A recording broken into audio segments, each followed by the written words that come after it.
education, healthcare, and jobs. Bakit mahalaga to? Bakit mahalaga to? Yung apat na to. Tay, walang gobyernong makapagpapayaman sa kanyang mamamayan. Wala. Hindi po kami lotto outlet.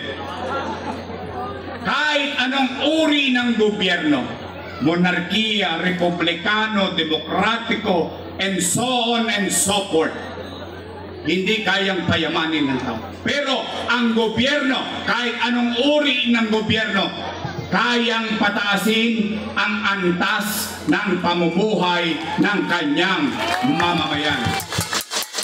Siya ay may masisilungan, may mapupuntang trabaho, yung anak, maayos ang eskwelahan, pag nagkasakit yung pamilya, maayos ang ospital.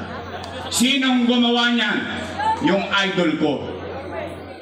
Yung idol ko, ginawa yan ni Lee Kuan Yew. At si Lee Kuan Yew ay Prime Minister ng Singapore. Si Lee Kuan Yew, kahit kakampi niya, nilabanan niya pag naliligaw ng landas. Wala siyang pinipili. Yung Singapore nung araw, mas malala pa sa Tondo. Nung dekada 40, nung dekada 50, mas malala pa sa Maynila. Dugyot, maraming kriminal, maraming droga, maraming gang. Pero nakita niyo ba Singapore ngayon? Maganda ba? Taas ang kamay na nakakita na Singapore. Maganda? Maganda?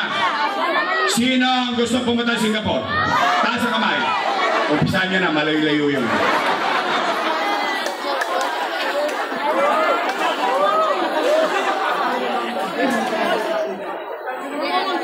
Tay, gusto nyo ba ibalik yung pabahay? Maayos na ospital at health center na may gamot? Maayos na eskwelahan? May trabaho? O yun ang gagawin ko. Meron pa ba akong gagawin? Wala na. Yung iba, palamuti na lang. Ilaw, greening. Pero special shoutout lang. Pasensya na kayo mga bata. Pati itong mga pinakamamahal kong lolo't lola. Special lang sila. Mga lola lang. Kasi ibalik ko na sa inyo yung insure. Yung birthday cake. Yung maintenance. Ha? At saka, yung mga tinanggal ng chairman kasi hindi na botante at hindi kayo binigyan ng allowance, huwag kayong mag-alala. Katulad ng sinabi ko nung araw, botante o hindi, basta taga Maynila, senior citizen, may sakit o wala, pantay-pantay, may pensyon sa Maynila. At sa mga kabataan naman na nandito, itutuloy ko pa rin yung sinimulan ko na allowance sa PLM, allowance sa UDM, K-12. Naalala niyo yun? Kanina nagsimula yun? Oh, may pandemya pa yun. Hindi ko na nga kinuwenta kanina yun. Oh, real talk lang. O, K-12. O, PWD. Di ba nagka-allowance? O, di ba yung solo parent nagka-allowance? Oh, so ibig sabihin, yung tangan-tangan kong resources, napapakinabangan ng tao. Tama, mali? Tama! O yun po ang gagawin ko. Ano pa ang gagawin ko? Wala na, uwian na po. Lipat pa ako sa Thursday. Meron ba kayong narinig na panira rito? Wala! Talaga? Yes! Nag-real talk lang naman tayo. Yes! O ngayon, gusto niyo pa ba ako bumalik? Promise? O sige, gusto niyo akong bumalik. Meron lang akong request para bigwasan natin itong mga abusadong mga opisyal. Ha? Pwede ba? Kung kayo ay nagtitiwala sa akin, ipinakikisuyo ko sa inyo. Pwede ba tulungan nyo kami? Your Miss Choice tayo lang. Total, dalawa lang naman ang pagpipilian ninyo. Dalawa lang. Unang grupo, Your Miss Choice. Matamis. Yung kabilang grupo, Ladies' choice. Kayo may sabi nun, hindi ako. Ayaw ko naninira. Pwede your best choice tayo. Nay. Ako na lang nangungonyat dito pag may naligaw ng landas. Cargo ko na itong mga to. Kasi I cannot do it.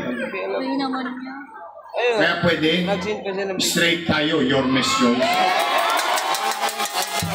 I hope I'm not asking too much. But this is not for me. This is for us, for the government to function the way it was before. Gusto nyo bang mabilis kumilos ng gobyerno? Your next choice tayo. Go, Almiron. DJ Bagaching. Hindi tao, hindi hayop. Bagay ito. Romy Bagay. Yang dalawang po niyan, si DJ at si Romy, nagko-competition niya sa gout. May gout. Ang antigo ng 4, Rino Tolentino. Meron tayong antigo, meron tayong bunso, Eunice Castro. Ang abogado ng 4, Attorney Lady Quito. Opo na kayo. Nay, tayo. Ito naman, I have to give it to you. Kayo ang kredito nito. Natutuwa ako sa 4, pag bumoto ng congressman, natatapos. Tinatapos niya talaga ang termino. Inuubos niyo. For example, Don Bagaching. Natapos? Tinatapos niyo. Sumunod, Rudy Bacani. Pinatapos niyo. No? Ang galing niyo actually. Once na naboto niyo ng congressman, pinatatapos niyo ng termino. Which I give it to you. O ngayon, ang katuwa naman is bawat after ng term, iba binoboto niyo. Kaya pwede ba maiba naman? JTV, Villanueva.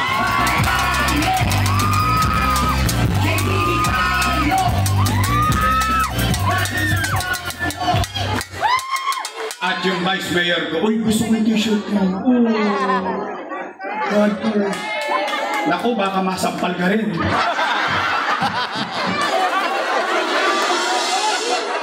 Uso dito yan. Pag nasampal ka ng chairman, magiging empleyado ka ng City Hall.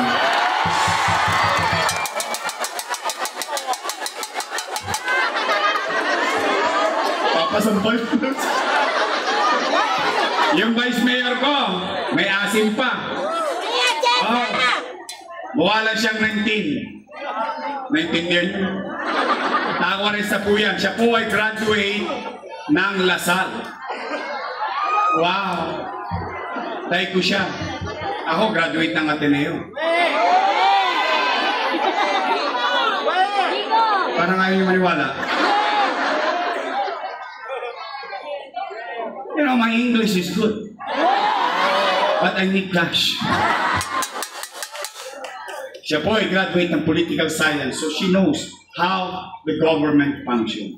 Siya po ay aral sa kanyang ama bilang presiding officer ng Sangguniang Panglungsod ng Maynila. I think she will be a very good presiding officer and vice mayor of the city of Manila, Chief Atienza.